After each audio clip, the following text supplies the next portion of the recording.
Good morning students. आज मैं साहित्य सागर पद्य भाग second chapter second poem Girdhar की कुंडलियाँ फिफ्थ कुंडली कराऊंगी स्टूडेंट्स। रहिए लटपट काटी दिन बरुधामे माँ सोए, छा नवा की बैठिए जो तरु पत्रो होए। कवि कहते हैं कि चाहे दिन भर तेज धूप में बैठना पड़े, रहिए लटपट काटी दिन बरू धामे माँ सोए।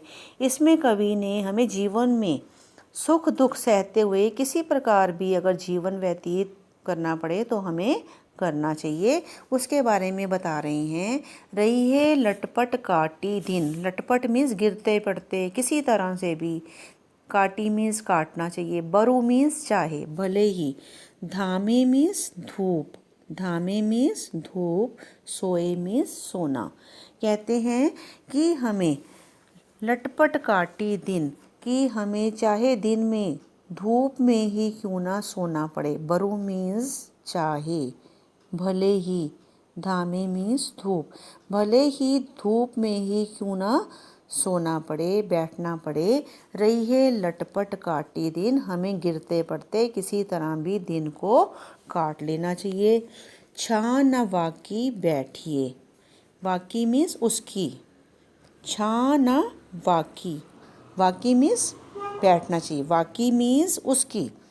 तो इसमें कवि कह रहे हैं कि धूप में से सो लो पर उस पेड़ की छाया में नहीं बैठना चाहिए। छा न वाकी बैठिए, वाकी मीन्स उस, वाकी मीन्स उसकी, कौन सी, जो तरु पत्रो होए। तरु मीन्स वृक्ष, पत्रो मीन्स पतला, तरु मीन्स वृक्ष, पत्रो मीन्स पतला, जो वृक्ष पतला होए, छा न वाकी बैठिए, उसकी छाया में हमें नहीं बैठना चाहिए, जो पतला और कमज़ोर हो। जो तरु पत्रो होए, कहते हैं कि जो तरु मीन्स वृक्ष, कहते हैं कि जो वृक्ष पत्रो होए, पतला होता है, एक दिन धोखा देहे, वो एक दिन अवश्य ही धोखा देता है। कैसे धोखा देता है स्टूडेंट्स? जा दिन बहे ब्यारी, जिस दिन, ब्यारी मीन्स हवा, ब्यारी मीन्स हवा, जिस दिन भी हवा चलती है, एक दिन धोखा, जा दिन बहे बिहारी, जिस दिन हवा चलती है, टूटे तब जड़ से जेहे। तो जो पतला वृक्ष है वो क्या होता है? जड़ मीन्स जड़, जड़ से टूट जाता है। जा दिन बहे बिहारी, टूटे तब जड़ से जेहे। कौन कौन सा वृक्ष? पतला वृक्ष। जो तरु पत्रो होए, जो वृक्ष पतला होता है वो हमें एक दिन अवश्य धोखा देता है। कैसे धोखा देता है? कि अगर ब्यारी, ब्यारी मीन्स अगर हवा चलती है तो वह टूटी तब जड़ से जेहे। तो वह वृक्ष क्या है? जड़ मीन्स जड़, जड़ से टूट जाता है। इसलिए हमें क्या करना चाहिए? किसके उसमें बैठना चाहिए? गिरधर कविराय जी कहते हैं, कह गिरधर कविराय छा मोटे की गई है, कि हमें किसकी छाया में बैठना चाहिए? मोटे पेड़ का सहारा लेना चाहिए। पाती सब झरी जाएं, पाती मीन्स उसकी पत्तियाँ, झरी मीन्स झड़ जाएं, तऊ छाया में रहिए, तऊ मीन्स फिर भी। कहते कि चाहे मोटे पेड़ की सारी पत्तियां झड़ जाती हैं, सारे पत्ते उसके झड़ जाते हैं, परंतु उसका मजबूत तना और डालियां सुरक्षित रहती हैं। तो इसलिए हमें कहाँ बैठना चाहिए? मजबूत पेड़ की छाया में बैठना चाहिए। और कहाँ नहीं बैठना चाहिए? पतला, जो पतला पेड़ है उसके नीचे नहीं बैठना चाहिए, क्योंकि एक आंधी आएगी और वह पेड़ टूट जाएगा। टूट ही नहीं जाएगा अभी तो वो जड़ से भी उखड़ जाएगा।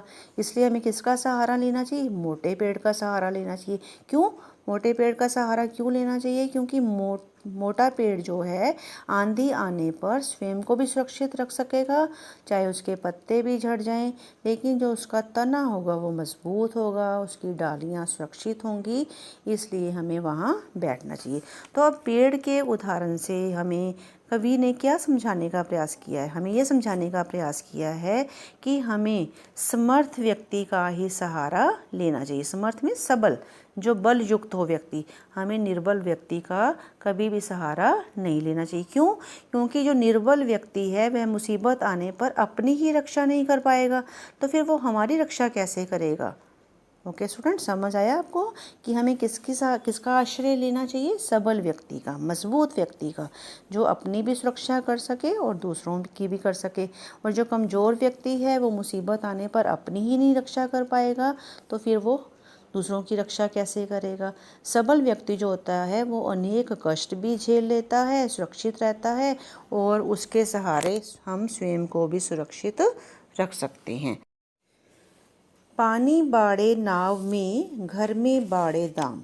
Now I am doing the sixth कुंडली। पानी बाड़े नाव में, पानी बाड़े नाव में, घर में बाड़े दाम, दोहू हाथ उलीचिए यही सियानो काम। इसमें परोपकार के महत्व को समझाते हुए कवि कह रहे हैं, पानी बाड़े नाव में। यदि पानी भर जाता है, किसमें पानी भर जाता है? नाव में। यदि नाव में पानी भर जाता है तो, और घर में क्या भर जाता है? दाम। दाम मीन्स संपत्ति। नाव में पानी बढ़ जाता है और घर में संपत्ति बढ़ जाती है। दो हाथ उलीचिए यही सियानो काम। कि समझदार, सियानो में समझदार, समझदार लोगों का यही काम है, दो हाथ उलीचिए, कि उन्हें दोनों हाथों से उलीच कर बाहर निकाल देना चाहिए।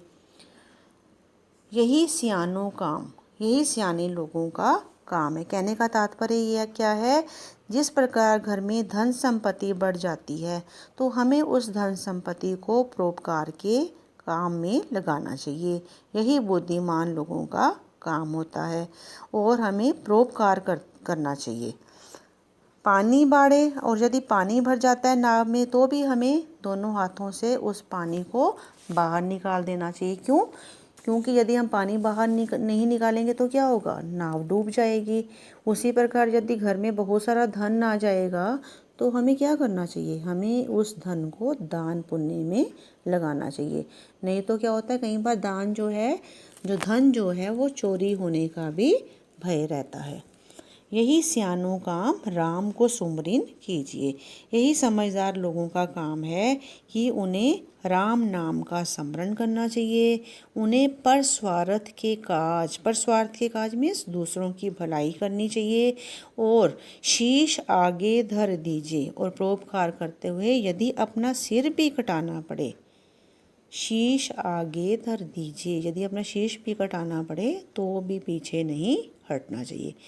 कौन कह रहा है? गिरधर कविराय जी कह रहे हैं कि यदि नाव में पानी बढ़ जाता है और घर में संपत्ति बढ़ जाती है, दो हाथ उलीचिए, उलीचिए मीन्स बाहर निकाल देना चाहिए, दोनों हाथों से उसे बाहर निकाल देना चाहिए। यही समझदार लोगों का काम है।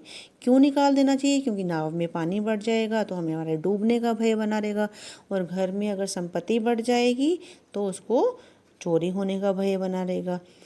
तो समझदार लोगों का क्या काम है कि हमें उसे बाहर निकाल देना चाहिए और राम नाम का सुमरन करना चाहिए और बिना किसी स्वार्थ के काम करने चाहिए।